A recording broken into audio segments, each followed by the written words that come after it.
Nah, ini akan kita bahas detail ya, takdir kepada iman kepada. Dari tadi kurang konsen, banyak gangguan ya, jadi salah bicara. Ini saya hapus dulu ya. Tadi sudah jelas ya, yang ditandai yang tidak akan kita bahas detail ya, karena sudah cukup dengan mengimani Al-Qur'an saja, hal itu sudah kita imani juga. Nah, di sini sekarang yang akan kita bahas adalah iman kepada takdir. Ya, di mana takdir ini juga kita akan membahas ya, mencakup di dalamnya adalah qada dan qadar. Nanti kita bahas takdir itu apa, qada itu apa, qadar itu apa. Ini ya bahasan kita hari ini. Nah, ini kenapa perlu dibahas secara tersendiri masalah ini? Nah, ini judulnya ya. Ya, Rosi ya baru gabung. Assalamualaikum Rosi. Paling jauh nih dari Jambi. Semoga sinyalnya bagus ya. Maaf telat masuk ya. Semoga bagus sinyalnya, paling jauh soalnya nih dari Jambi. Rosi. Ya. Kenapa ini perlu dibahas ya tersendiri masalah iman kepada takdir, qada dan qadar. Jadi ada satu ya di mana kaum muslimin itu terpecah pada dua keadaan. Terpecah pada dua pendapat ya. Yaitu, nah ini latar belakangnya dulu ya.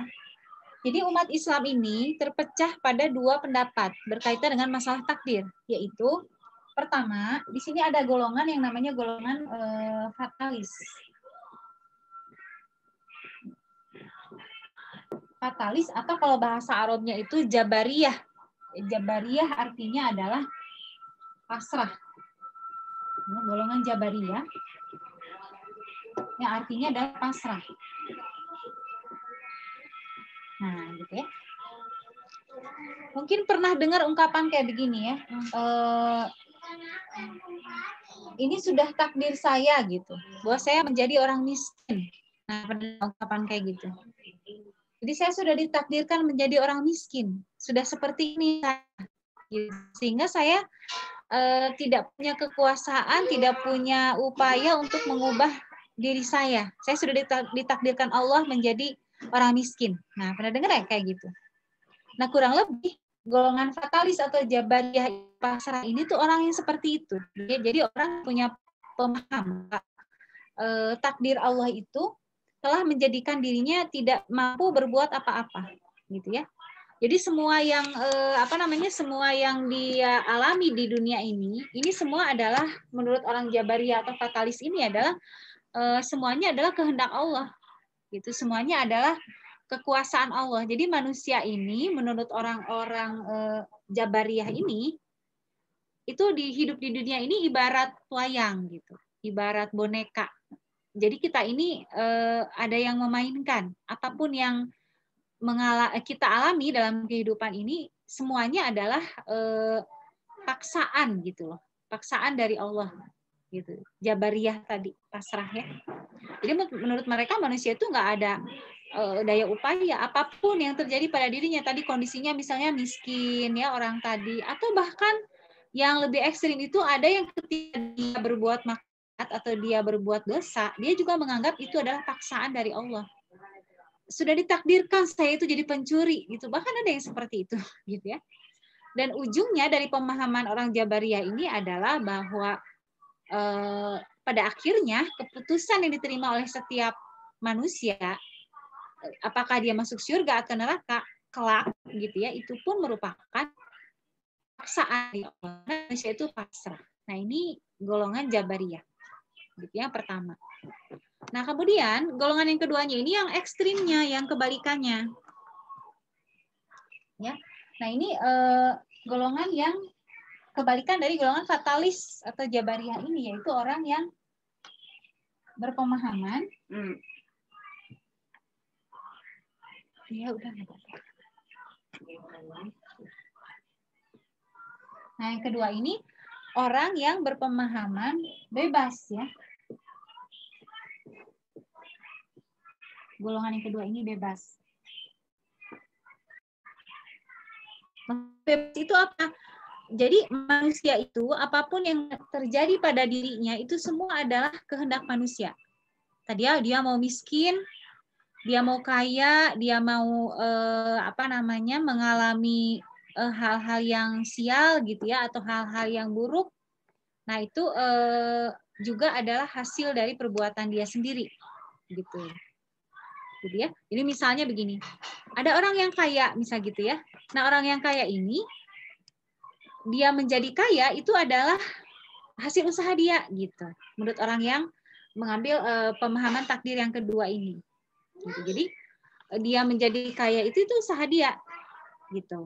Atau misalnya dia mengalami kesialan gitu ya, atau dia mengalami, maaf bukan sial mungkin, musibah ya, dia mengalami musibah, misalnya kecelakaan atau usahanya rugi gitu ya, musibah. Itu pun akibat perbuatan dia, begitu menurut orang yang memahami bebas sepenuhnya. Tidak ada peran di situ menurut mereka, sehingga menurut mereka surga dan neraka itu menjadi balasan yang wajar bagi manusia, karena manusia punya kuasa sendiri atas dirinya. Dia bisa menentukan sendiri dirinya mau seperti apa selama hidup di dunia ini, gitu intinya. Sehingga surga dan neraka itu menjadi balasan yang setimpal bagi dirinya. Gitu ya. Sebentar saya izin lagi mau ngambil buku ya, sebentar. Ada banyak yang lupanya ini.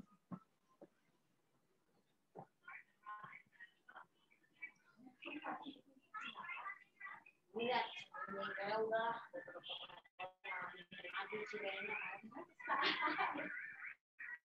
ini sisa ini.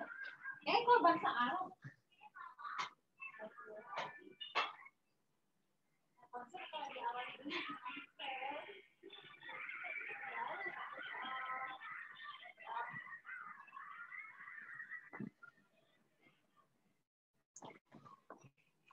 Ya lupa ya, dia mau bawa ini, ada penjelasannya di kitab Nizamul Islam ini ya. Ini kalau buku bahasa Arabnya yang ini Nizamul Islam, tapi ini ada terjemahannya ya. Nah ini terjemahannya sistem pergaulan, peraturan Islam, Nizamul Islam. Nah di sini kalau di dalam kitab ini, nah itu awalnya ya, yang kemudian umat Islam itu terpecah pada dua golongan ini ketika mereka memahami takdir Allah, gitu kan ya. Nah di sini juga mungkin masalah takdir ini sesuatu yang mungkin juga ada yang keluar ya. Oh, Santi, kayaknya sinyalnya jelek di Ciamis. Nah akhirnya pemahaman yang berbeda ini sudah memecah kaum muslimin ini atau umat Islam ini menjadi dua golongan tadi ya. Ada yang fatalis, pasrah, ada yang menganggap manusia itu bebas gitu.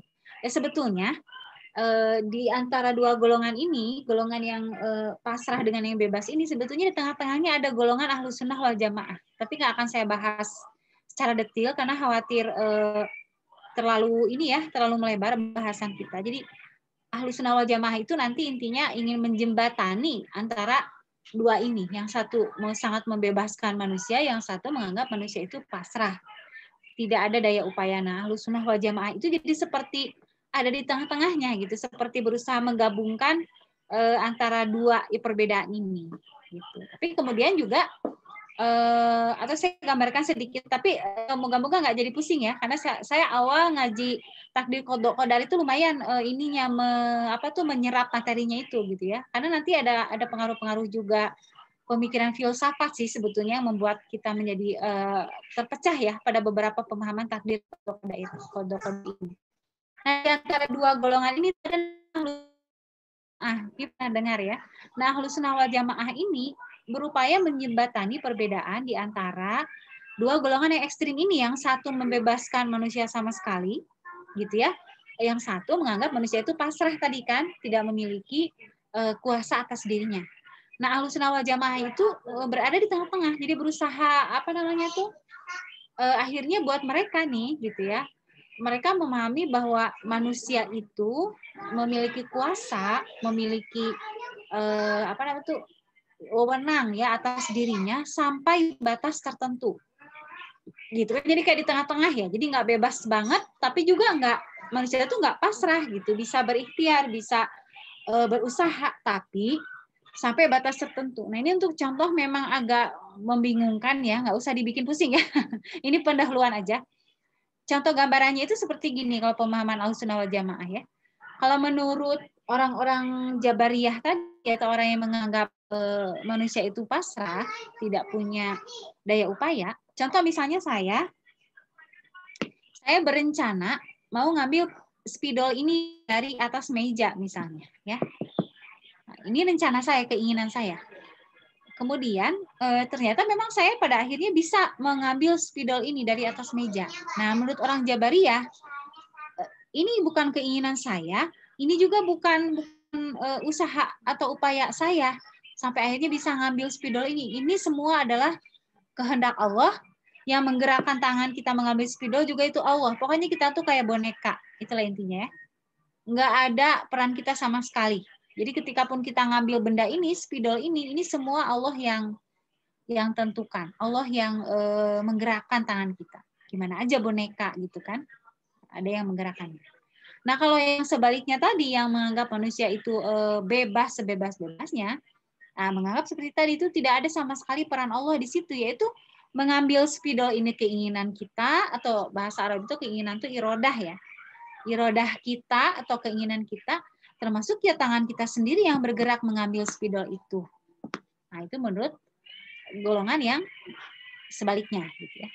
Nah, yang agak bingung ini penjelasan Ahlussunnah wal Jamaah. Makanya, tapi jangan dibikin bingung ya, karena kita nggak fokus di bahasan itu nantinya ya untuk bahas takdir qada qadar ini. Nah, Ahlussunnah wal Jamaah itu untuk contoh mengambil spidol tadi, menurut mereka tuh begini. Saya ingin mengambil spidol. Nah, itu keinginan saya. Sampai titik itu keinginan saya, sampai batas itu keinginan saya. Bukan keinginan Allah. Memang saya yang ingin ngambil spidol itu gitu. Nah, ketika tangan kita mulai bergerak nih mau ngambil spidol, ini juga masih kuasa kita manusia. Nih, menurut Ahlussunnah wal Jamaah. Ini masih tangan kita sendiri yang menggerakkan tangan kita. Nah, ketika tangan kita sampai menyentuh spidol itu dan akhirnya spidol itu berhasil diambil gitu ya, maka saat itulah kehendak Allah terjadi. Atau pada saat itulah Allah yang menjadikan tangan kita itu mampu mengambil spidol. Pusing nggak? Jadi dalam satu amal gitu ya ada dua keinginan, dua irodah ya, yaitu irodah saya ingin mengambil spidol dan ternyata itu pun irodah Allah juga gitu ya, karena kemudian spidol itu terambil. Jadi itu kelihatan ya dari Ahlussunnah wal Jamaah itu upaya menggabungkan dua pemahaman yang beda tadi.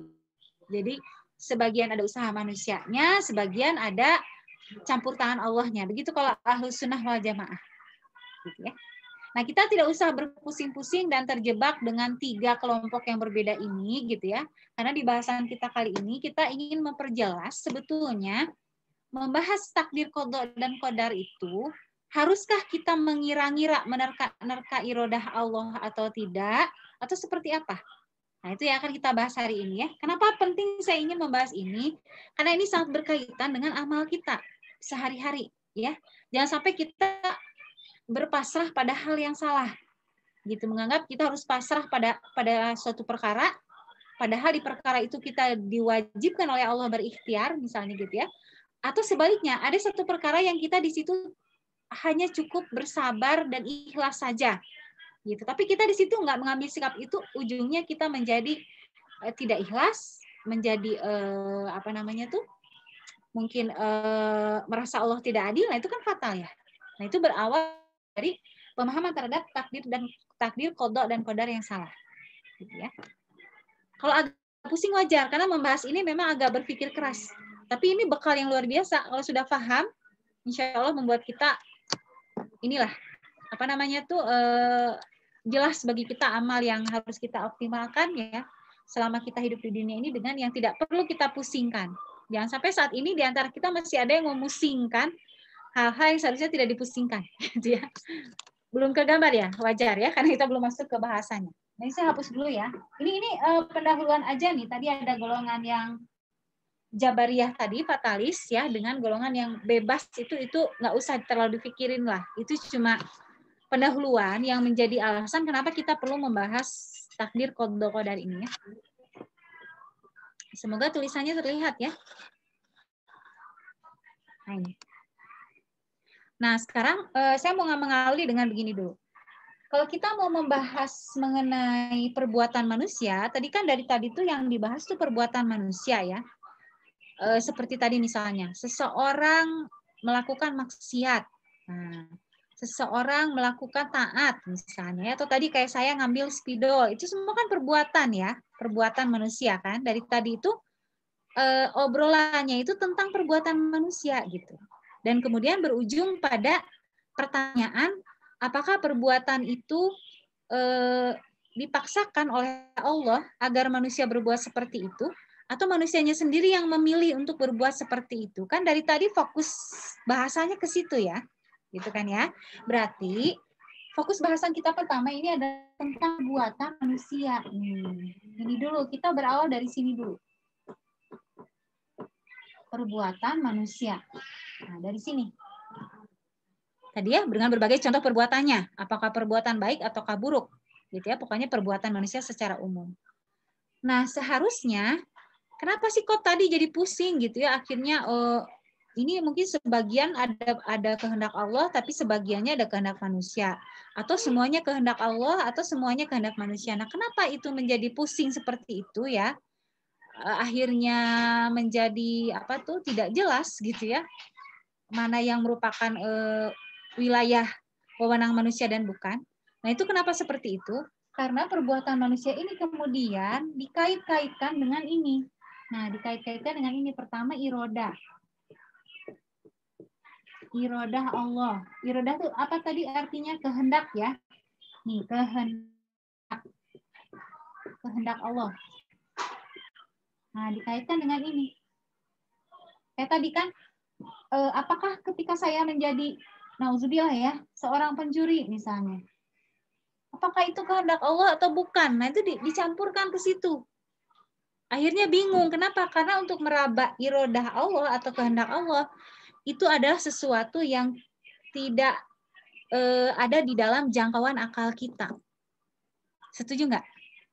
Ya, irodah Allah atau kehendak Allah itu tidak ada di dalam jangkauan akal kita. Gitu. Contoh begini, berapa banyak ya kejadian dalam hidup kita yang kita tidak paham apa sih kehendak Allah atas kejadian menimpa kita ini, atas ujian yang mungkin Allah berikan pada kita ini, apa sih kehendak Allah? Bisa nggak kita merabanya? Udah nggak? Contoh beginilah, masing-masing kita punya ujian masing-masing ya, gitu. Tidak perlu disebut lah ujiannya masing-masing apa, gitu ya. Tentu punya ujiannya masing-masing. Bisa nggak kita meraba apa sih kehendak Allah atas ujian yang Allah berikan pada saya, gitu. Sehingga kemudian kita menyimpulkan, oh kehendak Allah tuh Allah ingin ini, ingin itu. Wallahu alam, tidak tahu kan? Benar nggak? Karena kadang manusia itu mengalami satu kejadian atau Allah timpakan satu ujian yang kalau diukur dengan perasaan itu sesuatu yang tidak dia sukai gitu. Benar nggak? Pasti masing-masing kita saat ini sedang mengalami sesuatu yang kalau kita ukur dengan perasaan kita tidak menyukai keadaan ini gitu. Dan kemudian kita akhirnya meraba-raba sebetulnya apa sih yang Allah kehendaki dengan ditetapkan seperti ini. Misalnya gini lah, kalau saya ngambil contoh diri saya sendiri ya, Allah itu kan mengamanahkan saya seorang anak yang autistik ya, seorang remaja putri autistik usianya udah 15 tahun gitu. Yang segala sesuatunya masih saya yang ngurus gitu Bu ya, sampai kalau dia datang bulan, tiap bulan itu haid itu masih saya yang ngurus. Pembalutnya, saya cucikan underwear-nya kalau kena darah segala macam. Kalau diukur dengan rasa itu sesuatu yang tidak menyenangkan, benar gitu ya, ketika para ibu yang lain punya anak remaja putri itu udah bisa membantu di rumah.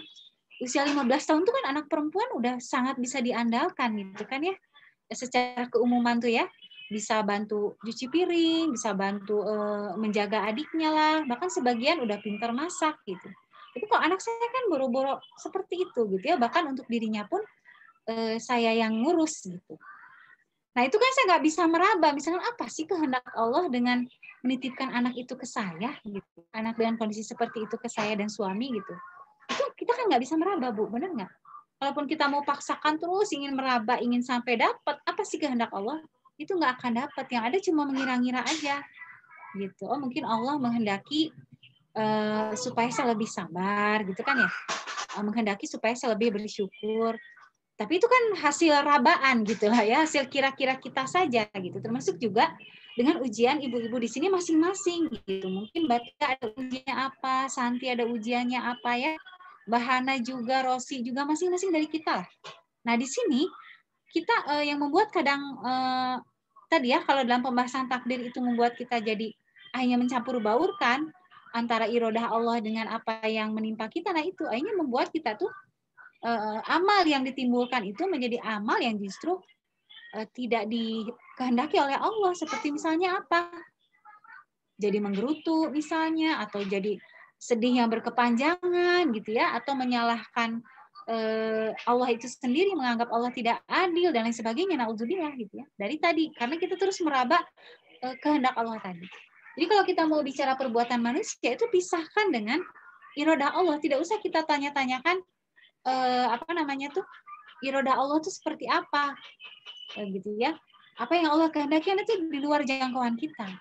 Itu pertamanya itu dulu. Jadi pisahkan dulu dengan irodah Allah. Irodah Allah itu biarlah itu menjadi sesuatu yang memang apa namanya tuh, biarlah itu Allah saja yang tahu gitu.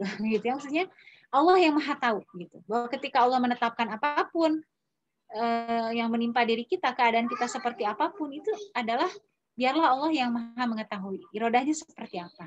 Nah nanti kan lebih jelas ya. Terus peran kita di mana gitu ya, kalau memang irodah Allah itu sesuatu yang tidak boleh kita raba-raba ya, apa yang Allah kehendaki. Kecuali memang apa yang Allah inginkan itu ya Allah sendiri yang menyampaikan, misalnya di dalam ayat Al-Qur'an gitu ya, disampaikan oleh Allah. Hikmah dari suatu kejadian gitu ya, hikmah dari suatu amal, bisa Allah sendiri yang menyampaikan. Nah, itu beda lagi.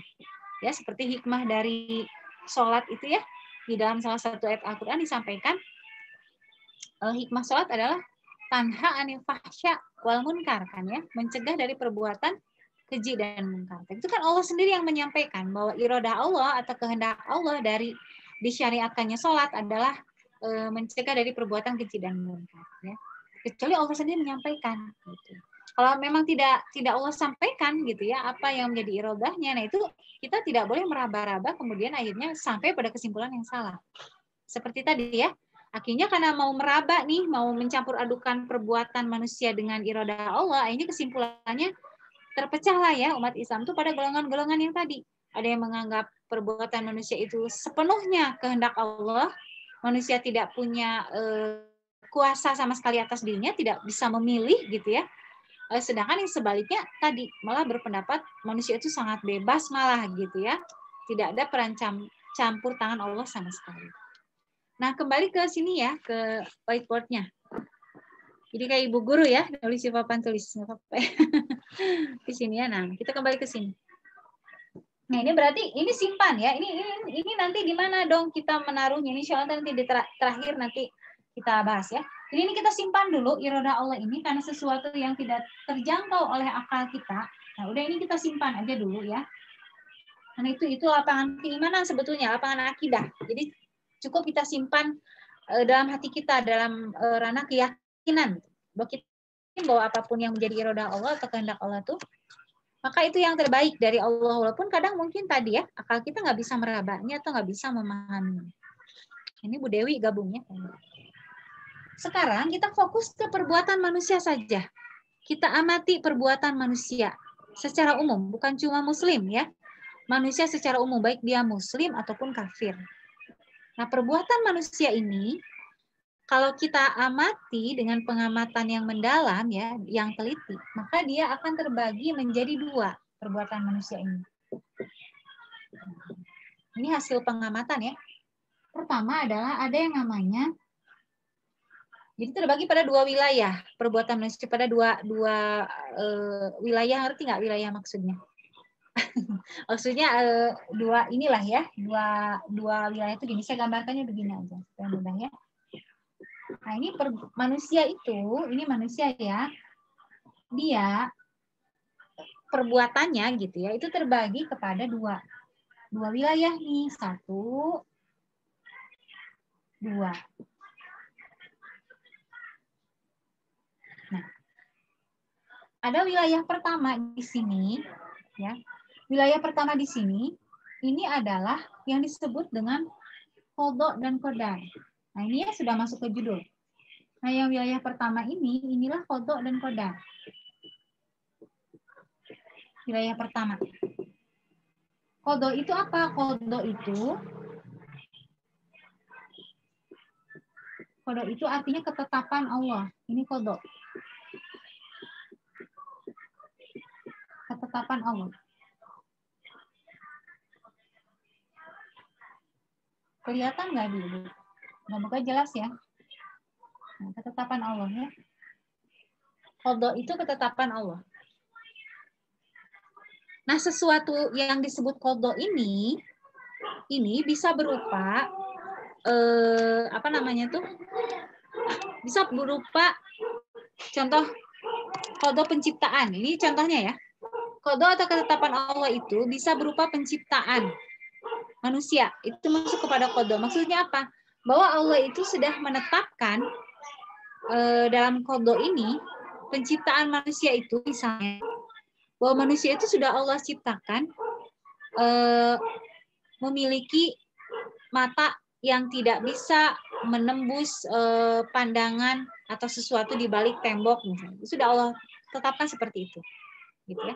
Atau manusia itu sudah Allah tetapkan diciptakan telinga yang tidak mampu mendengar suara-suara yang biasanya didengar oleh binatang yang lain. Binatang-binatang tertentu kan punya kemampuan mendengar yang ini ya, yang lebih gitu ya, sehingga dia bisa atau penciuman yang lebih itu kayak anjing gitu ya, makanya bisa dibantu untuk melacak gitu kalau anjing kan.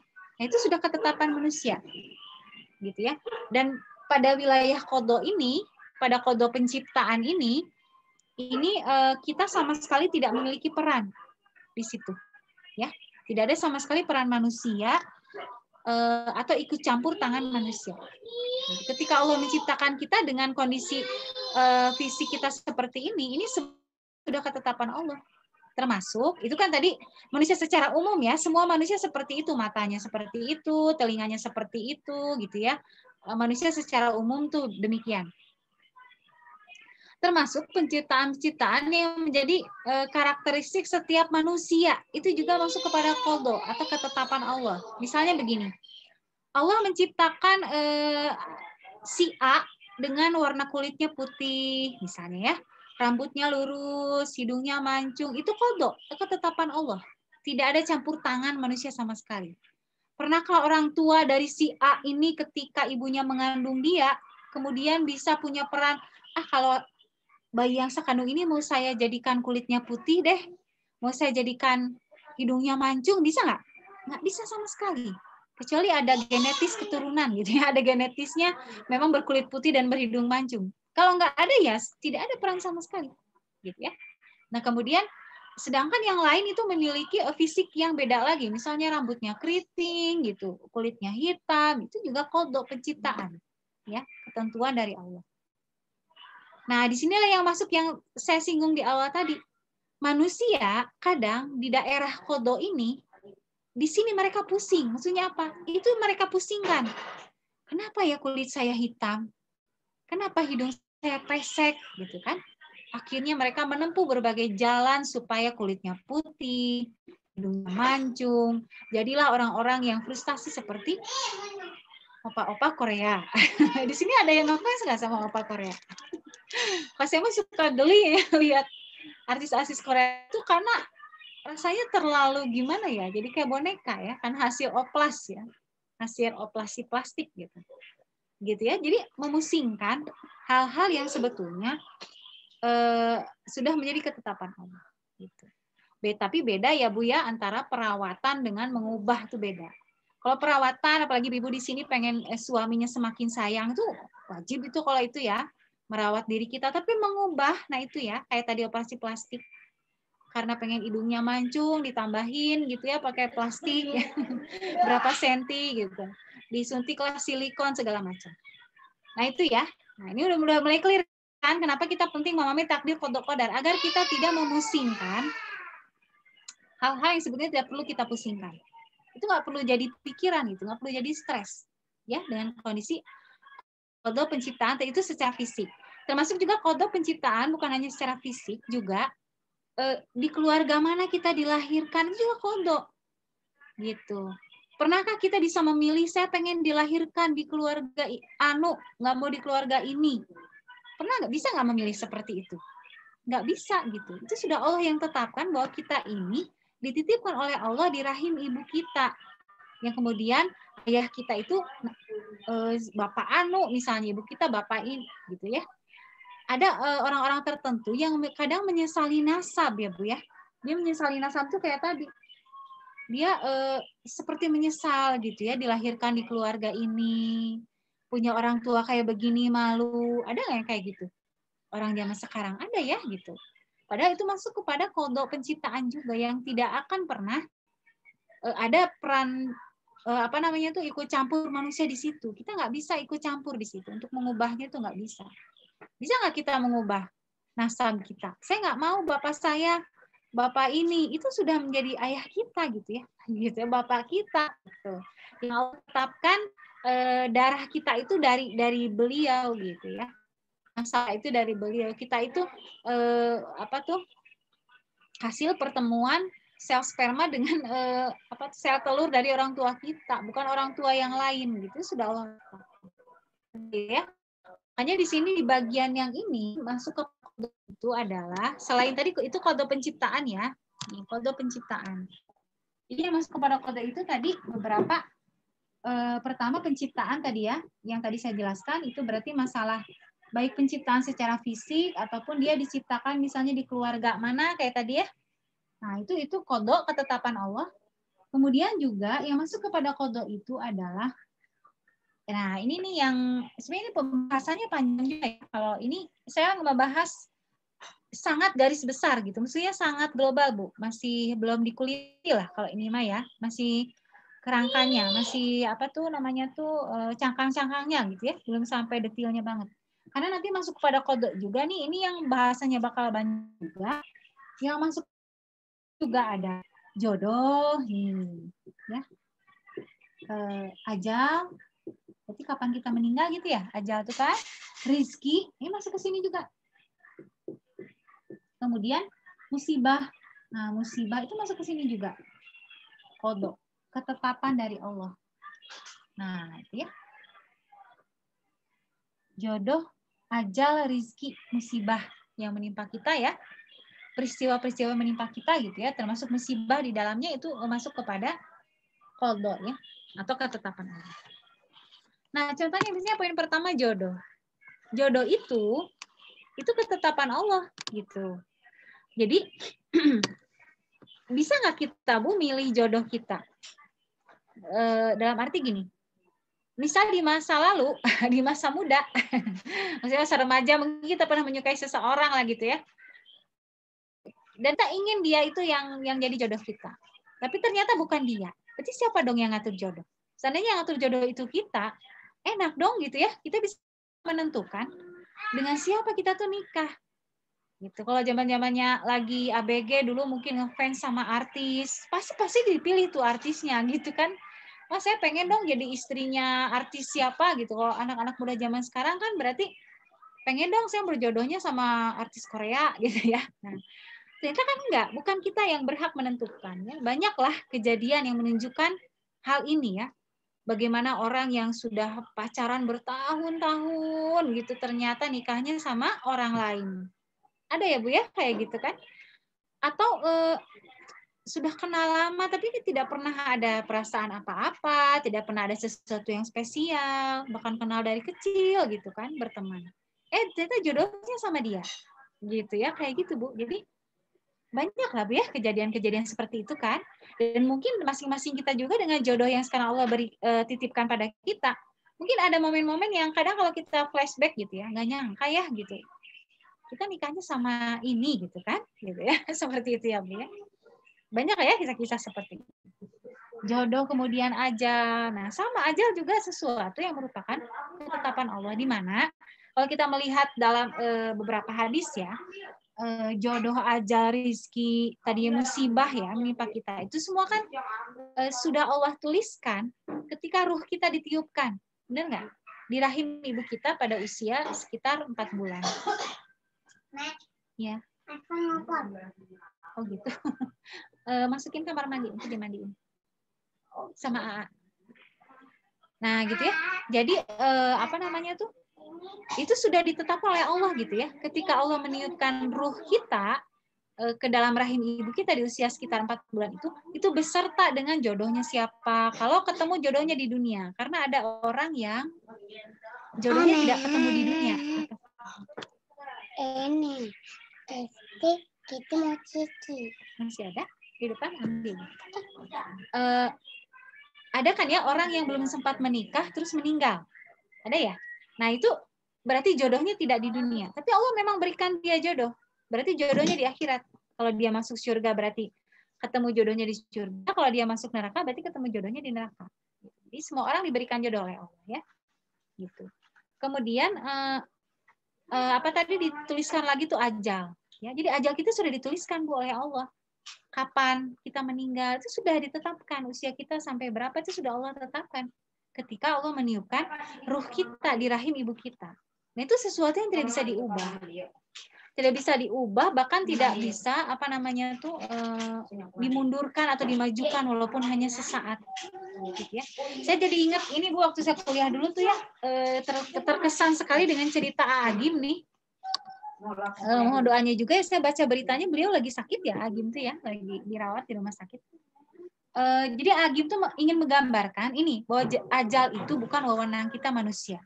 Jadi ceritanya begini, ada seorang ibu yang frustasi. Ini nggak tahu fiktif atau nyata ya cerita Agim tuh, pokoknya saya terkesan lah sama ceritanya. Jadi ada ibu yang frustasi ya, dan dia ingin bunuh diri. Alhamdulillah. Jadi ada beberapa ikhtiar yang ikhtiar ya bahasanya, intinya apa tuh? Dia berusaha bunuh diri lah si ibu ini ya.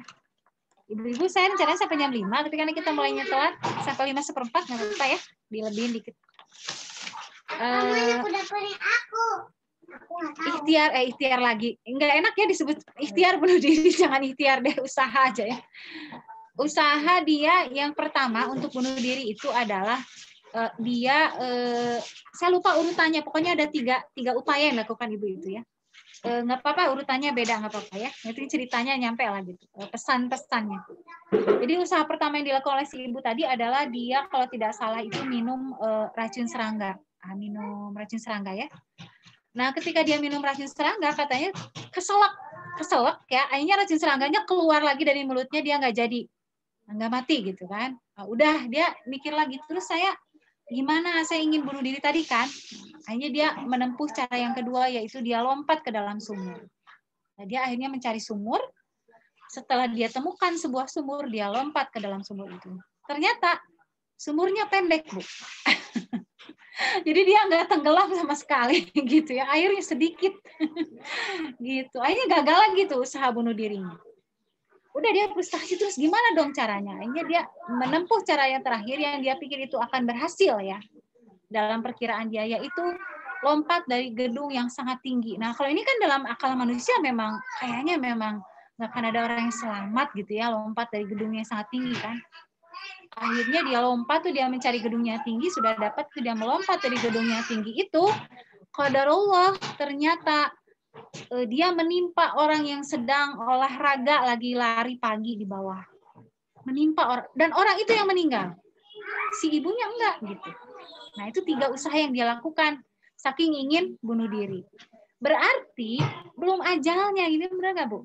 Belum waktunya dia tuh mati gitu. Apapun cara yang dia lakukan. Berarti ajal itu masuk kepada qada, masuk kepada ketetapan Allah, sesuatu yang sudah Allah tetapkan. Tidak bisa kita majukan, tidak bisa kita mundurkan. Itu jelas ya. Nah, ini saya akan bahas detail masalah jodoh, ajal juga rizki. Ini cuma contoh yang masuk kepada qada. Kalau kita lagi ngebahas takdir, qada dan qadar. Nah, ini masuk kepada qada atau ketetapan Allah, termasuk juga rizki. Gitu. Rizki juga ketetapan Allah. Jadi kalau diibaratkan rizki setiap makhluk hidup, bukan hanya manusia ya, semua makhluk hidup, termasuk binatang yang melata. kalau diibaratkan Allah membagikan rizki itu dalam bentuk kantong-kantong, maka Allah sudah tetapkan gitu, buat saya berapa kantong, buat Bu Dewi ya berapa kantong misalnya, buat Rosi berapa kantong rizkinya, dan itu semua akan sampai kepada kita selama kita hidup di dunia ini. Itu benar, makanya ungkapan yang mengatakan jangan khawatir rizki itu tertukar gitu ya, karena memang sudah Allah tetapkan setiap orang itu rizkinya ada gitu ya, dan itu semua rizkinya itu akan sampai kepada dia sebelum ajalnya menjemput. Jadi sebelum kita meninggal, semua porsi rizki kita tadi yang kalau diibaratkan kayak kantong-kantong tadi itu semua nyampe ke kita gitu. Jadi sudah ketetapan dari Allah. Makanya nah satu lagi ya, musibah musibah juga merupakan ketetapan dari Allah, qada Allah gitu. Musibah yang menimpa kita ya. Karena memang tidak ada daya upaya kita untuk menolak musibah itu supaya tidak terjadi pada kita, kan nggak bisa gitu ya. Tiba-tiba kita jatuh, nauzubillah ya, tiba-tiba tabrakan misalkan kendaraan ya, tiba-tiba gempa bumi gitu kan, nauzubillah ya, semoga kita diselamatkan. Tiba-tiba banjir gitu kan. Dari sisi musibah itu kemudian akhirnya menimpa kita, itu sudah ketetapan Allah. Nah, nanti kalau misalkan tapi kan banjir tuh ada sebab-sebabnya. Nah, itu nanti ya disimpan dulu. Pokoknya intinya ya, di bagian qada ini gitu ya, di bagian qada ini sikap yang harus kita ambil adalah qadar belum ya? Nanti qadarnya. Nah, di sini sikap yang harus kita ambil di bagian qada ini adalah, nah di wilayah qada ini sikap yang harus diambil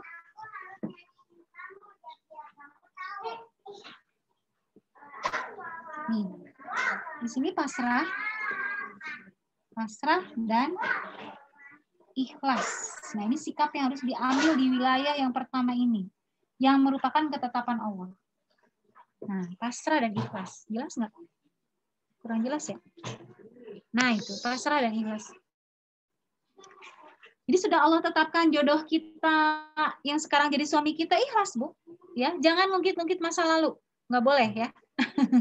Coba ya, saya dulu nikahnya sama si Anu gitu. Wah, itu berdosa di sisi Allah ya, bicara seperti itu. Kemudian rizki kita ikhlaskan gitu ya.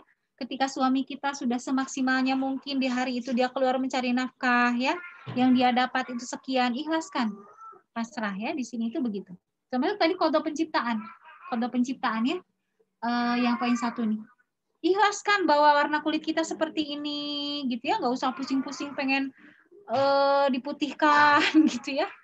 Bahwa sudah seperti ini Allah berikan kondisi fisik rambut kita seperti ini, akhirnya kita nggak mau rambut kita keriting, kita rebonding gitu ya. Padahal ternyata secara tinjauan syariat hukum rebonding itu haram ya, karena mengubah ciptaan Allah. Nah, kayak gitu. Sampai sini jelas ya, Bu ya?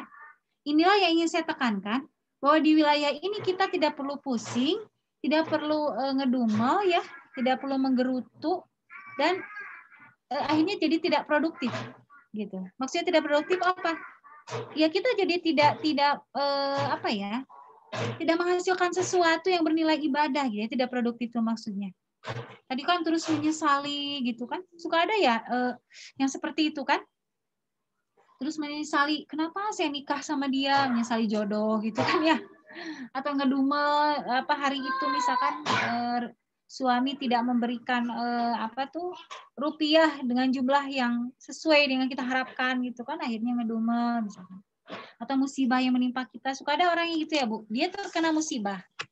Akhirnya dia cari hal-hal yang bisa dia timpakan gitu sebagai tempat untuk menimpakan kekesalan dia atas musibah yang menimpa dia, nyari gara-gara lah gitu kan.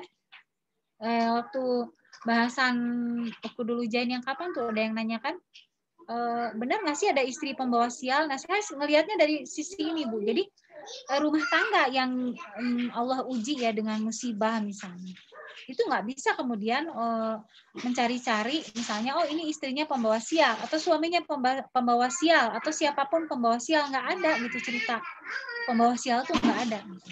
Karena itu sudah musibah yang Allah tetapkan kepada kita ya. Jadi dari sisi ininya ikhlas, pasrah gitu ya. Dari sisi ini.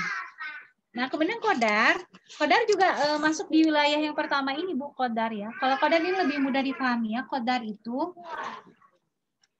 itu pernah dengar bahasa Indonesia kadar ya. Ternyata kadar itu dari bahasa Arab qadar ya. Qadar itu kalau kadar bahasa Indonesia artinya apa? Kadar tuh ukuran ya kalau dalam bahasa Indonesia kan. Jadi qadar di sini ya kurang lebih semakna dengan itu. Artinya adalah itu sifat ya, qadar itu ya sifat. Kelihatan nggak tulisannya? Nanti kalau sempat saya buatkan slide-nya yang bagus ya, yang rapi ini karena nggak sempat. Jadi qadar itu sifat atau karakteristik.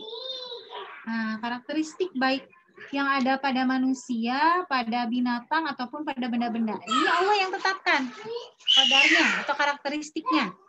Gitu ya. Contoh misalnya karakteristik atau qadar dari api itu adalah membakar. Itu Allah yang tetapkan. Ya, qadar dari api itu adalah membakar misalnya. Nah, itu contohnya. Nah, karena qadarnya itu membakar api itu, makanya atau qadarnya ya atau karakteristiknya dari pisau itu misalnya qadarnya adalah memotong. Nah, karena ini Allah yang tetapkan qadar ini atau ukuran ini atau karakteristik ini ya, maka yang berhak mencabutnya juga adalah Allah. Maksudnya apa? Contoh begini. Qadar api itu membakar ya, Bu ya, benar nggak?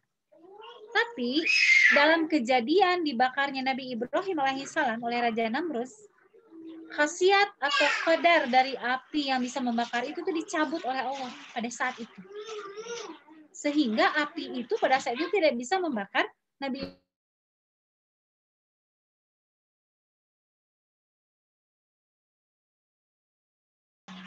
ya, kalau insya Allah bisa memahami ya untuk qadar tadi.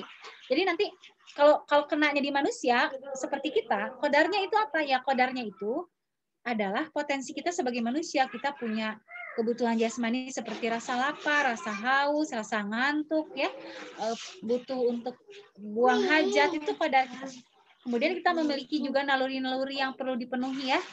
Ketika kita memiliki rasa suka pada lawan jenis, akhirnya pengen menikah, itu qadar juga ya, qadar yang ada pada manusia atau karakteristik yang ada pada manusia. Atau kita memiliki rasa kelemahan dalam diri kita sehingga kita ingin beribadah menyembah Allah, nah itu juga qadar. Gimana? Nah gitu ya. Itu qada dan qadar. Ini kalau sebetulnya pembahasannya ini ya banyak sekali. Nanti kalau nggak cukup kita lanjut minggu depan ya khusus qada qadar ini. Mungkin nanti banyak kasus. Soalnya biasanya banyak kasus ya kalau membahas takdir qada qadar ini. Nah kita lanjut ke wilayah yang kedua ya Bu ya. Oh sebentar, sebelum lanjut ke wilayah yang kedua, tadi kan wilayah yang pertama ini merupakan ketetapan Allah, yaitu qada ya dan qadar di sini. Ini kan sikap yang harus kita ambil adalah pasrah dan ikhlas. Dan di sini tidak ada hisab. Nah, ini yang harus diingat. Tidak ada hisab di sini. Nah, ini yang membuat kita tenang harusnya. Ya, tidak ada hisab.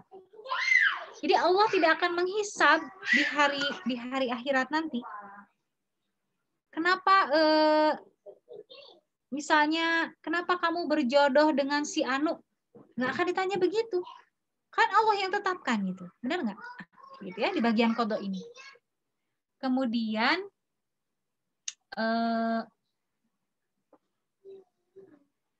misalnya Allah juga tidak akan bertanya kenapa kulit kamu hitam.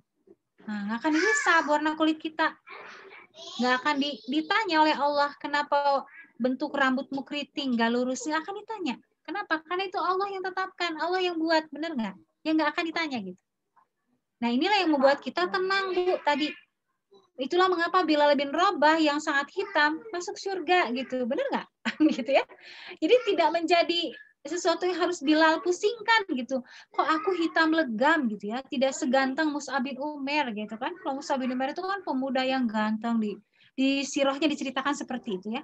Pemuda yang tampan, yang harum gitu ya, yang setiap kali lewat itu semua wanita itu pasti terpaling pandangannya ya, saking gantengnya Mus'ab bin Umair gitu. Nah Bilal bin Rabah itu nggak pernah memusingkan itu, gitu karena dia tahu untuk dia masuk surga itu tidak perlu memikirkan apa warna kulitnya gitu ya. rambutnya seperti apa gitu. Jadi kalau gambaran Bilal bin Rabah itu Bu, itu seperti orang-orang Afrika sekarang lah gitu ya, sangat hitam. Kemudian rambutnya itu apa tuh? Kalau diibaratkan dalam suatu hadis itu kayak apa tuh? Kayak anggur ya. Anggur yang ada di pohonnya itu kan gimana sih? Kayak keriting-keriting kecil gitu ya. Nah, kayak gitu. Mungkin secara fisik itu ya Allah gitu ya. Mau nggak di antara kita punya suami seperti itu, physically, secara fisik gitu ya. Tapi ternyata kan surga Allah itu tidak dibeli dengan itu gitu ya. Tidak itu syaratnya gitu ya. Nah itu, jadi di bagian qada ini tidak akan ditanya oleh Allah ya. Di poin rizki misalkan ya, nggak akan ditanya oleh Allah berapa gaji suami kita, nggak akan ditanya. Berapa penghasilan suami kita setiap bulan tuh nggak akan ditanya. Gitu ya, kan itu Allah yang tetapkan. Jadi di bagian ini. Udah tenang Bu di bagian ini, udah mulai merasa ikhlas? Udah ikhlas belum? Di bagian ini harus ikhlas Bu, harus tenang. Ya, nggak usah jadi pusing gitu di bagian ini. Gitu. Ini juga yang membuat seorang muslim itu akan tenang menjalani hidupnya karena dia tahu ada bagian-bagian yang bukan porsi dia untuk mengubahnya ya, bukan porsi dia untuk mengotak-atiknya, dan Allah pun tidak akan menghisab di bagian itu nggak usah dipikirin, udah gitu, sudah ketetapan gitu ya. Makanya bagi orang yang minimal punya modal ini, paham qada itu apa saja, ketetapan Allah itu atau qada itu apa saja, kemudian sikap apa yang harus diambil di sini, itu insya Allah sudah bisa membuat hidupnya tenang.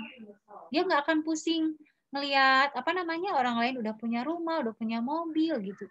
Dia nggak akan menjadi pusing gitu. Maksudnya pusing di sini tuh tidak menjadi kegelisahan gitu buat dia, karena dia tahu bahwa itu bukan ukuran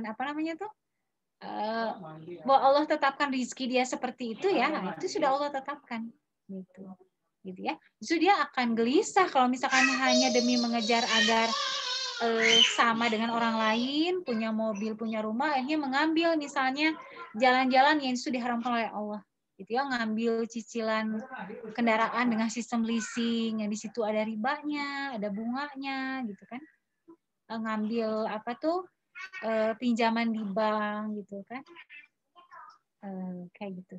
Nah di sini seperti contoh ya, kalau saya sendiri ya Bu ya, mungkin sharing pengalaman aja sedikit ya. Ibu-ibu boleh dibayangkan kalau ingin membayangkan. Saya itu pernah ya Bu ya, saya dengan suami itu pernah tinggal di daerah Sulawesi Tenggara itu, namanya daerahnya Kolaka ya Bu ya. Kami pernah tinggal itu di ini Bu, bayangin nih, di pinggir sungai. Kemudian depannya laut, pinggirnya sungai. Karena kita tinggal di dekat laut ya. Di situ ada tanah kantor yang kosong. Kalau kita nggak bayangin tanah-tanah di daerah Sulawesi itu, Kalimantan itu kan masih kosong-kosong ya tanah itu ya. Jadi itu tanah tuh punya kantor tapi masih kosong. Akhirnya kami berpikir ya, selama kami tinggal bertahun-tahun di sana, daripada ngontrak gitu kan tiap tahun gitu, akhirnya ya udah kita bikin rumah sederhana aja di atas tanah kantor itu. Bayangin Bu, rumah kami itu lantainya sih tembok ya, dari kita bikin tembok gitu. Cuma dindingnya itu kayu dan atapnya itu daun. Namanya daun nipa-nipa. Pernah dengar nggak? Daun, bayangin coba. Kayak gitu Bu kondisinya. Nah, ketika ibu mertua saya almarhumah ya, masih hidup waktu itu, beliau mengunjungi kami, sampai bilangin, aduh mamah teh meni sedih lihat kalian tuh. Kalau bukan karena bertugas di Sulawesi ini karena kamu PNS, pasti udah mama suruh pulang kayak gitu ya. Tapi saya dengan suami itu enjoy aja. Kenapa? Daripada kami harus memaksakan diri ya, kan PNS tuh gampang ya Bu ya, ada SK kan, tinggal taruh aja di bank. Bisa kok minjam sekian ratus juta pun, pengen saat itu punya rumah gede, gaya lah gengsi gitu ya, pengen mobil, pengen motor, gampang lah kalau PNS mah kan. Nanti kalau si utang itu udah selesai ya, kan tinggal disimpan lagi. Jadi SK-nya nggak pernah dibawa ke rumah, simpannya terus di bank, terus minjem gitu kan. Tapi saya dengan suami nggak pernah, karena memang kami meyakini ya tadi rezeki itu sudah Allah tetapkan, itu pertama. Nggak perlu menjadi khawatir, jangan sampai karena hanya khawatir ya tadi dengan omongan orang lah apa segala macam, kita menempuh jalan-jalan yang tidak diridhoi oleh Allah justru gitu ya, dengan tadi misalnya mengambil leasing kendaraan, mengambil KPR perumahan ya, yang sistemnya juga kurang lebih sama dengan leasing kendaraan gitu ya. Yang di situ ada riba, ada banyak kezoliman, penipuan, gharar ya dan lain sebagainya. Nah, sampai sekarang pun kami belum punya rumah ya, masih kontraktor. Tapi alhamdulillah itu yang saya rasakan. Ya tenang saja hidup kita insya Allah. Karena kita tahu tujuan hidup kita kemana gitu ya. Tadi ya, rezeki itu sesuatu yang tidak akan Allah hisab. Kenapa kamu nggak punya rumah? Itu akan ditanya sama Allah. Kenapa kamu nggak punya mobil? Akan ditanya gitu ya. Justru mereka yang punya rumah dengan cara ribawi, punya kendaraan dengan cara ribawi, ini akan ditanya oleh Allah. Kenapa kamu punya rumah tapi caranya riba? Nah, itu justru yang dipertanggungjawabkan di hadapan Allah. Gitu ya. Jadi saya sendiri sih kalau dengan suami alhamdulillah ya santai-santai aja gitu ya. Walaupun mungkin komentar tuh banyak ya Bu ya, nggak usah dari orang luar lah. Maksudnya dari keluarga besar saja itu banyak yang kalau ini mah greget gitu. Kok susah banget sih dikasih tahu, udah dibilangin PNS tuh gampang, taruh aja SK-nya di bank gitu kan, pinjam uang berapa ratus juta ke bank, bisa buat rumah, bisa buat beli mobil, apalagi anak banyak tuh udah nggak terbawa sama motor gitu kan segala macam. Tapi ya disyukuri aja karena kita tadi ya sudah tahu ya apa yang kemudian akan dihisab oleh Allah di hari akhirat nanti, mana yang tidak akan dihisab oleh Allah. Nah itu sharing aja ya. Maksudnya ini supaya kita sama-sama ini jelas gitu loh. Apa yang membuat kita harus gelisah loh di dunia ini dengan apa yang tidak perlu kita gelisahkan. Nanti kalau ada yang mau tanya boleh ya. Biasanya banyak yang nanya kalau bahas ini tuh. Kita lanjut ke wilayah yang kedua Ibu ya. Nah yang kedua ini, wilayah yang kedua, kelihatan ya. Nah ini justru yang harus kita gelisahkan di sini Bu. Kalau kita mau galau, mau gelisah, mau sedih, mau gundah itu di sini. Kalau mau ya. Karena wilayah yang kedua inilah yang kemudian wilayah ikhtiar kita. Nah disinilah kemudian manusia itu memiliki pilihan ya. Memiliki kewenangan sepenuhnya atas apa yang mau dia lakukan, apa yang mau dia pilih itu di sini Bu semuanya.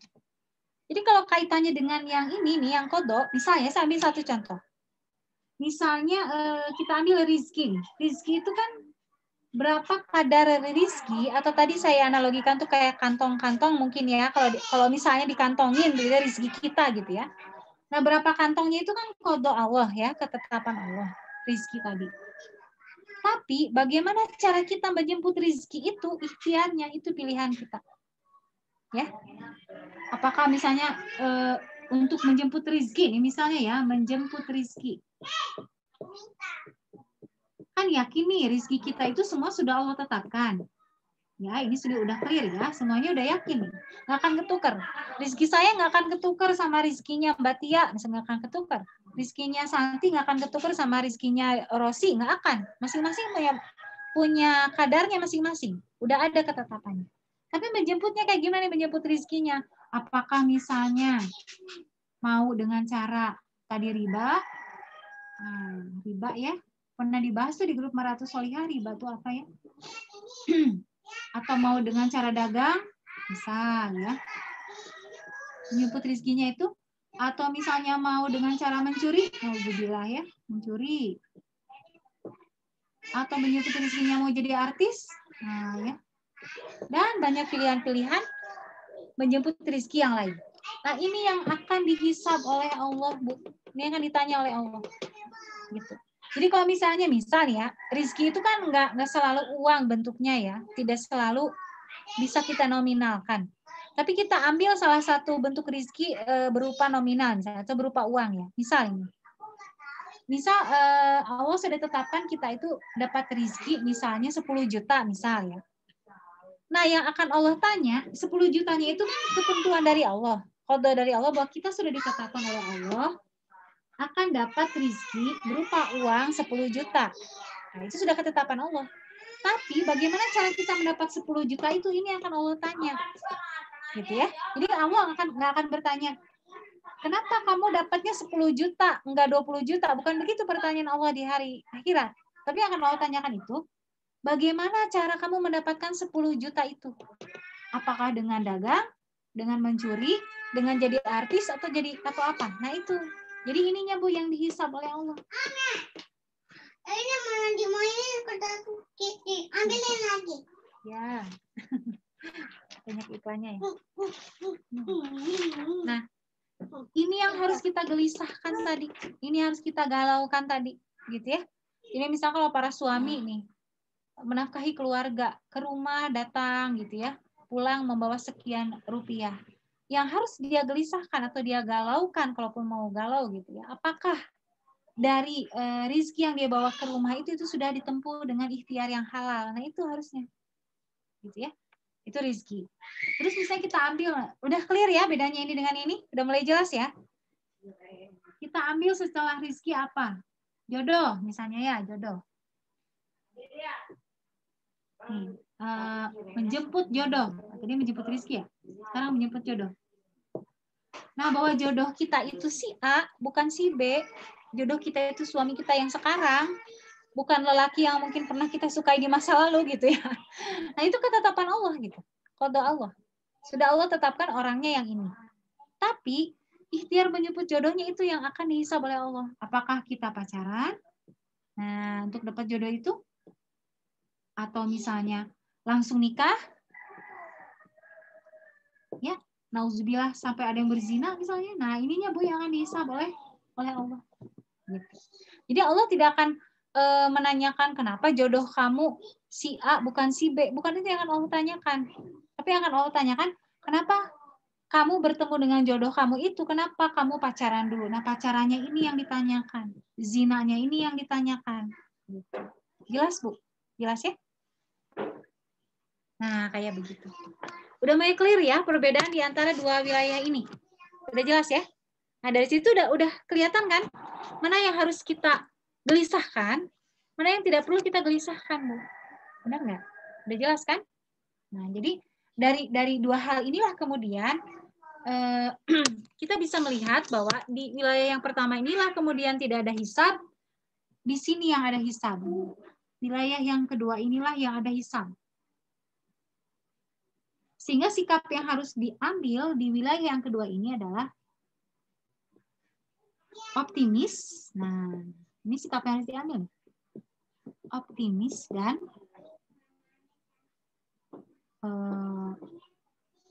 bersyukur. Optimis dan bersyukur. Di sini ada hisab ya. Nah, di sini optimis dan bersyukur. Jadi kalau contohnya rizki lagi nih, jadi para suami, para ayah gitu ya, ketika mereka keluar rumah mencari nafkah, optimis aja. Optimis. Gitu ya. Karena yang akan diganjar pahala oleh Allah adalah ikhtiar dia. Itu bukan hasilnya. Sungguh sangat tidak adil ya kalau yang Allah berikan pahala itu hasil, Bu, benar nggak? Apalagi ukurannya nominal uang, itu sangat tidak adil. Gitu lah. Bagaimana mungkin misalnya seorang pemulung ya, yang dia mengumpulkan sampah ya, dia berjalan dari pagi sampai sore, dia harus memegang yang kotor-kotor, yang bau-bau gitu ya, dia dapat berapa? Sedangkan seorang dokter misalkan dia praktek cuma dari sore sampai jam 8 malam misalkan ya, dia dapat bisa berkali lipat dibandingkan uang yang diperoleh oleh seorang pemulung. Maka sangat tidak adil jika kemudian pahala yang Allah berikan itu berdasarkan hasil. Karena hasil itu masuk kepada wilayah qadha tadi. Gitu. Sangat tidak adil kan? Gitu. Tapi kalau misalkan Allah memberikan pahala itu berdasarkan ikhtiar, itu baru adil kan? Gitu. Jadi berbeda nilainya antara orang yang memberi makan anak istrinya dari ikhtiar dia, dari usaha tangannya, dari kerjanya gitu. Itu beda dengan orang yang memberi makan anak istrinya, misalnya dia juga pemberian dari orang tua. Masih ada nggak rumah tangganya kayak gitu? Ada ya Bu ya, terutama para anak lelaki yang pola asuhnya dari kecil sudah salah, tidak disiapkan untuk menjadi seorang kepala keluarga. Gitu. Ini udah nikah pun masih nyusahin orang tua. Nah itu yang akan Allah berikan pahala itu adalah ikhtiarnya, kan berbeda. Makanya dalam hadis itu kan seorang ayah, seorang lelaki yang dia di sore hari itu merasa kelelahan akibat seharian itu dia sudah mencari nafkah, maka Allah mengampuni dosa-dosanya. Nah itu sampai dikasih balasan seperti itu. Karena yang dilihat itu apa? Ikhtiarnya. Kenapa dia menjadi lelah di sore hari? Berarti ada ikhtiar yang dia lakukan kan di sepanjang hari itu untuk mendapatkan nafkah bagi keluarganya. Subhanallah, gitu, masya Allah kalau kita lihat seperti itu. Gitu. Jadi disinilah yang kemudian kalau kita mau bicara di bagian mana kita harus resah, kita harus gelisah, harus galau di bagian ikhtiari ini. Karena ini yang kita ada hisab di situ dan kita tidak pernah tahu seperti apa hasil hisabnya. Gitu. Apakah segala sesuatu yang kita lakukan di wilayah ikhtiari ini diridhoi Allah atau tidak? Nah terakhir karena sudah mau maghrib, ini sepertinya bahasanya belum beres ya, belum selesai semua, kita lanjutkan minggu depan insya Allah ya. Moga-moga saya sempat bikinkan slide-nya yang bagus nanti ya. Nah terakhir sebagai penutup, saya mau bilang apa ya? Jadi lupa apaan ya. Nah nanti apapun yang menimpa kita Bu dengan bekal materi kita hari ini, semoga kita sudah bisa memilah tadi ya mana yang merupakan wilayah yang kita harus pasrah, ya tidak perlu kita pusingkan gitu ya, tidak perlu kita galaukan, tidak perlu kita sedihkan. Mana yang merupakan wilayah yang justru kita harus selalu berpikir bagaimana caranya supaya kita bisa sesuai dengan ridho Allah atau sesuai dengan apa yang dikehendaki oleh Allah. Itu sudah bisa kita bedakan. Jadi ujian-ujian kita sekarang ini kita masing-masing punya ujian, punya problem ya masing-masing ya. Saya juga punya masalah. Jangan pikir saya nggak punya masalah ya. Semuanya juga punya masalah. Kita sudah bisa memilah Bu, bagian mana yang kita masih harus sedih, masih harus galau, masih harus gelisah, bagian mana yang kita harus sudah pasrahkan pada Allah. Gitu ya. Kalau tidak keberatan boleh saya ngambil contoh Mbak Tia sama Rosi ya, yang pernah curhat ke saya masalah belum punya momongan. Nah, dari kajian kita hari ini moga-moga Mbak Tia dan Rosi bisa lebih tenang. Kenapa? Karena punya anak itu ya, dia titipi anak itu qada Allah gitu. Itu ketetapan Allah. Tidak ada ruang kita sama sekali bisa campur tangan di sana. Benar nggak? Bisa nggak orang tuh minta, ya Allah pokoknya sesuai keinginan saya, pokoknya saya pengen anak itu misalnya berapa, pengen punya berapa anak, pengennya laki atau perempuan, itu manusia tidak punya kuasa sama sekali, itu Allah yang berhak menentukan. Nah di bagian itu kita harus tenang, gak usah jadi sedih lagi gitu ya.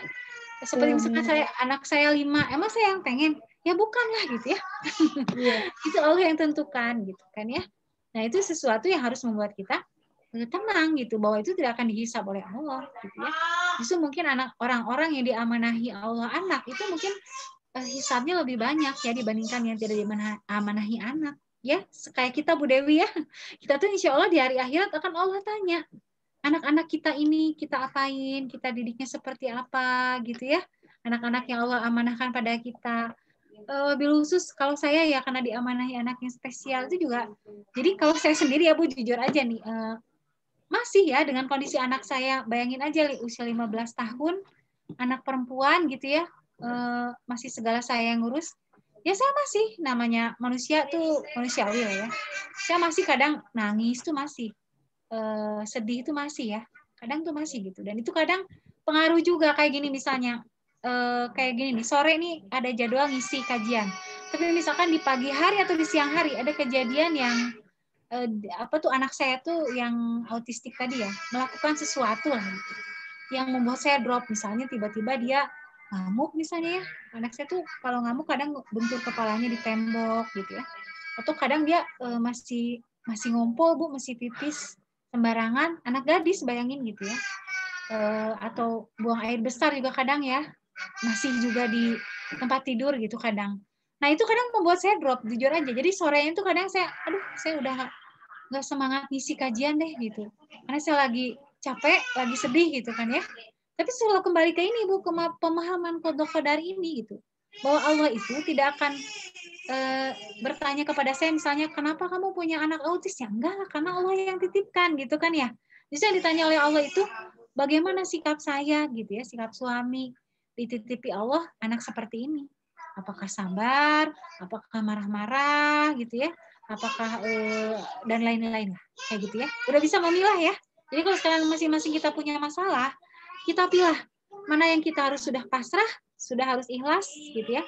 Mana yang di situ kita terus mengoptimalkan ikhtiar kita, memaksimalkan ikhtiar kita. Mungkin kalau kayak saya Allah titipi anak yang autis, saya optimalkan pengobatannya kayak gimana gitu kan ya.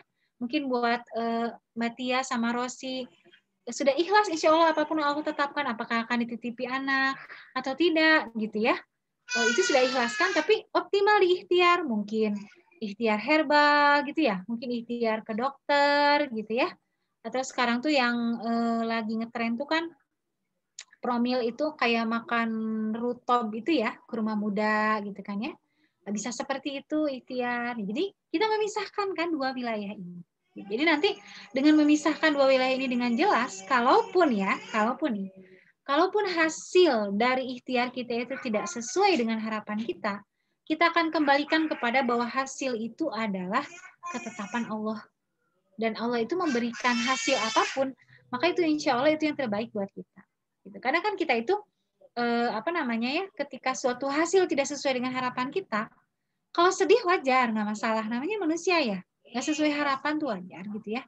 Kemudian kita sedih gitu ya, tapi kemudian kita putus asa, frustasi, nah itu yang nggak bolehnya gitu. Karena kita harus ingat bahwa hasil itu Allah yang tetapkan, gitu ya. Dan apapun hasil dari ikhtiar kita, Allah menetapkannya seperti apa, itu insya Allah yang terbaik buat kita.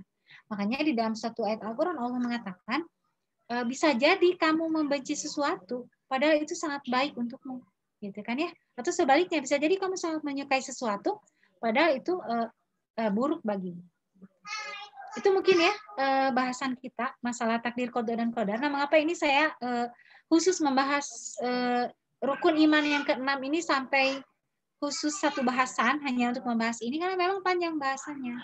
Dan ini bahasannya sangat penting, Bu, karena ini adalah pemahaman yang di tengah-tengah umat Islam sekarang itu banyak tidak jelas, banyak kacau ya, sehingga tadi amal mereka juga salah. Seperti tadi ya, ada orang yang hanya berupaya mengubah dirinya secara fisik ya dengan operasi plastik lah segala macam gitu kan ya, atau ada yang ngedumel ketika dapat musibah, itu kan sudah salah sikap gitu ya. Termasuk juga mungkin terakhir ya, yang ingin juga saya singgung sedikit berkaitan dengan bahasa ini adalah masalah hidayah, Bu.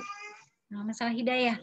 Kita suka dengar ya orang-orang yang belum mau taat pada Allah, belum mau ngaji Islam, belum mau nutup aurat, belum mau sholat. Kadang mereka suka bilang, saya belum dapat hidayah, gitu ya. Benar dengar yang kayak gitu, Mbak? Saya belum dapat hidayah. Padahal hidayah itu apa sih? Masa sih? Nah, hidayah itu di wilayah mana gitu? Apakah di wilayah yang merupakan ketetapan Allah atau ikhtiar kita? Nah, itu perlu dibedakan. Ya. Karena di hari akhirat, Bu, kenapa kemudian orang-orang kafir itu disiksa oleh Allah, dimasukkan ke neraka? Karena mereka tidak berikhtiar mencari akidah yang benar. Mereka tidak berikhtiar mencari Tuhan yang benar, yaitu Allah. Karena hidayah kan tidak salah satu indikasi hidayah itu kan orang yang beriman orang yang kafir menjadi beriman gitu kan, itu hidayah, berarti kan dapat hidayah. Itu harus dijemput, harus dicari, kan itu di wilayah ikhtiar gitu.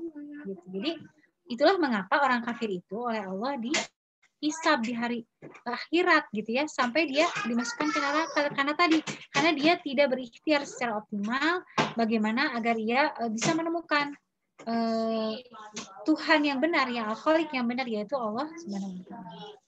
Mungkin kalau masih ada mau pertanyaan, udah 5:30.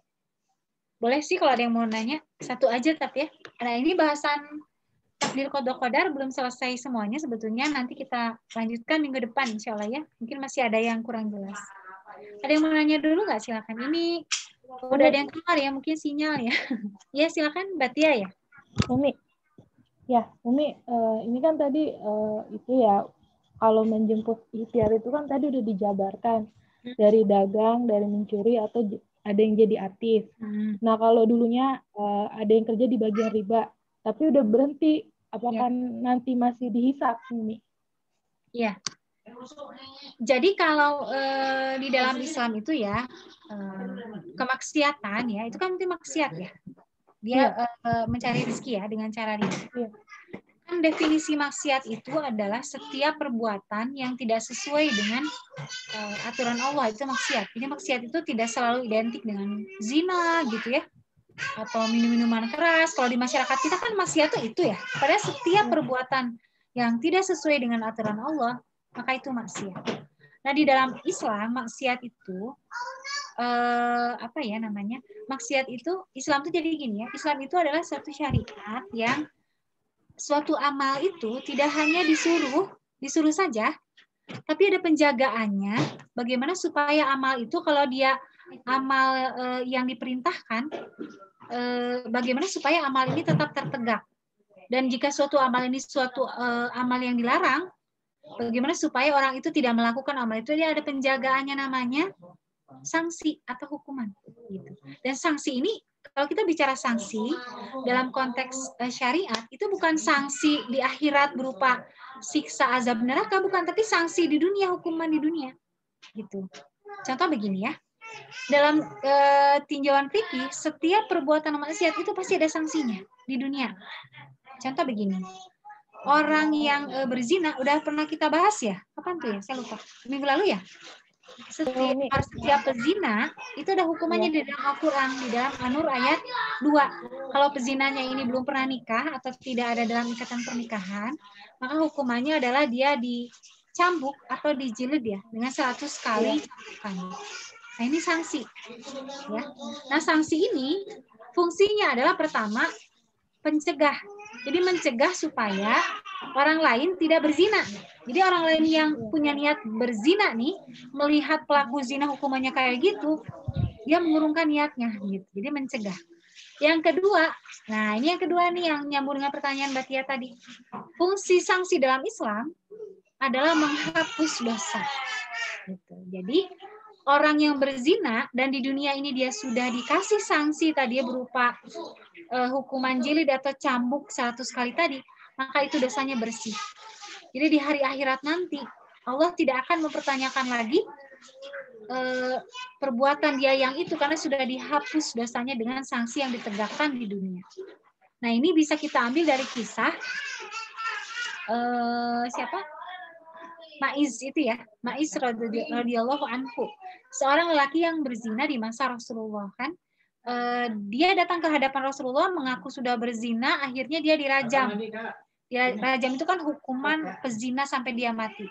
Nah, ketika dia sudah meninggal, kemudian Rasulullah bersabda, sesungguhnya Ma'iz pada saat ini sedang berenang di sungai surga, kata Rasulullah. Bayangkan, orang yang berzina kok bisa masuk surga gitu ya? Karena dosa dia sudah dihapus dengan hukuman sanksi yang dia terima tadi berupa hukuman rajam. Jadi setiap perbuatan maksiat itu ada sanksinya.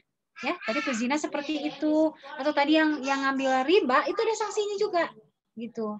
Kemudian perbuatan-perbuatan maksiat yang dianggap ringan aja ya oleh kita pada saat ini, misalnya apa?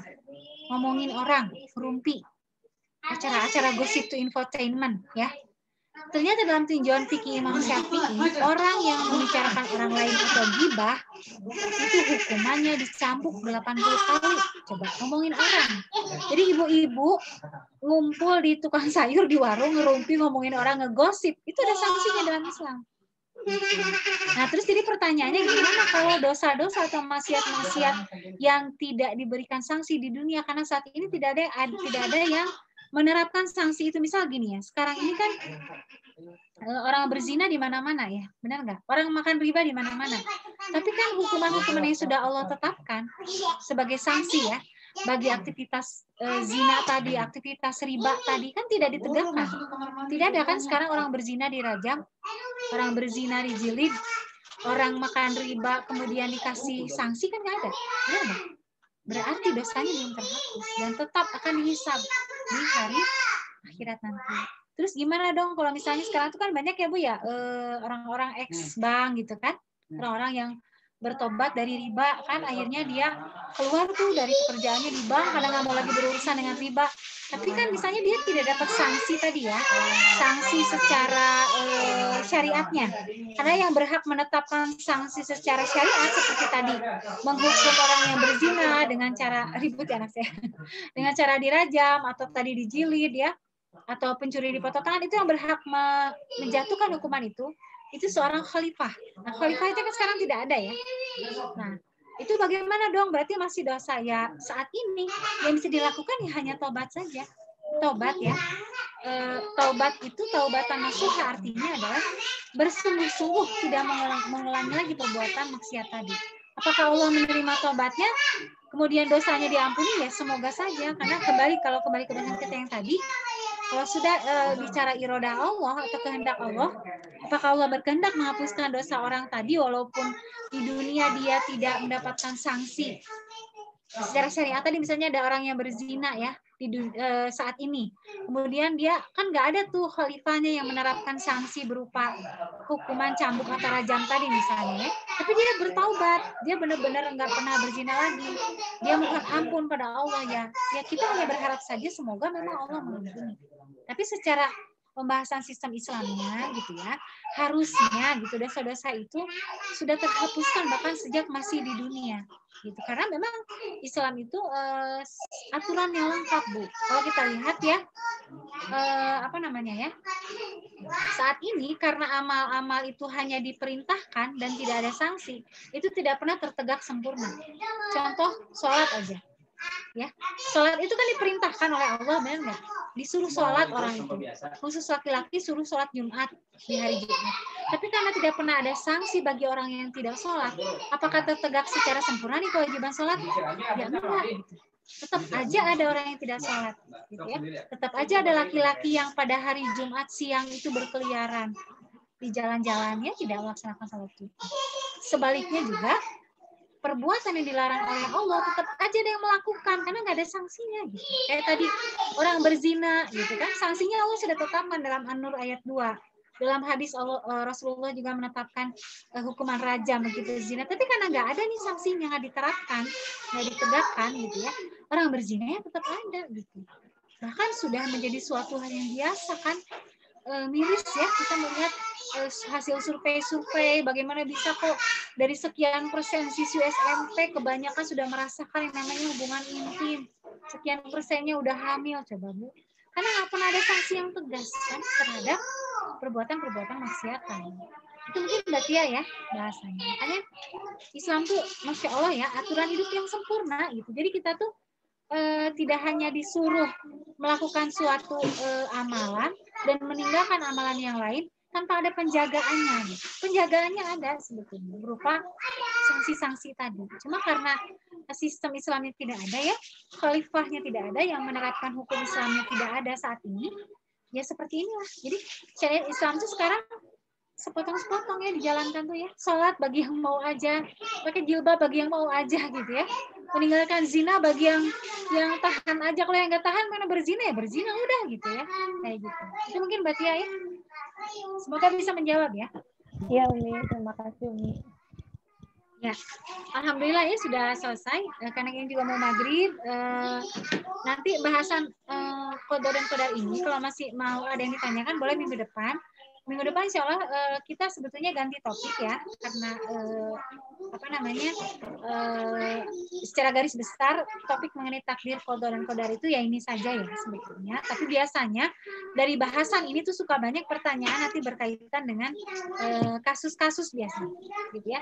Seperti yang tadi tanya Mbak Tia, gitu bisa muncul tuh pertanyaan-pertanyaan seputar hal tersebut. Itu bisa ada yang mau ditanya. Makanya kita insya Allah bahas yang lain. Saya mohon maaf ya untuk kalau ada kehilafan atau kekurangan di bahasan kita kali ini. Saya mengingatkan lagi, ini kajian dasar Islam ini materinya tiap pekan bersambungan ya. Jadi memang kalau sempat tidak ikut, biasanya agak ada yang hilang sedikit karena tiap minggu itu materinya berkaitan. Baik, kita tutup saja ya. Terima kasih yang sudah hadir. Tadi yang keluar duluan itu Neng Santi sama Mbak Hana ya. Kayaknya sinyalnya kurang bagus tuh di tempatnya. Alhamdulillah nih Rosi yang paling jauh masih stay tune ya, masih bagus sinyalnya. Kita tutup dengan istighfar, doa kafarat majelis. Astagfirullahaladzim. Subhanakallahumma wa bihamdika astaghfiruka wa atubu ilaik. Alhamdulillahirabbil alamin. Assalamualaikum warahmatullahi wabarakatuh. Waalaikumsalam warahmatullahi wabarakatuh. Makasih banyak Iya Bu. Assalamualaikum. Waalaikumsalam warahmatullahi wabarakatuh. Saya end meetingnya ya Bu ya. Iya, makasih ya, Ya, sama-sama. Gitu.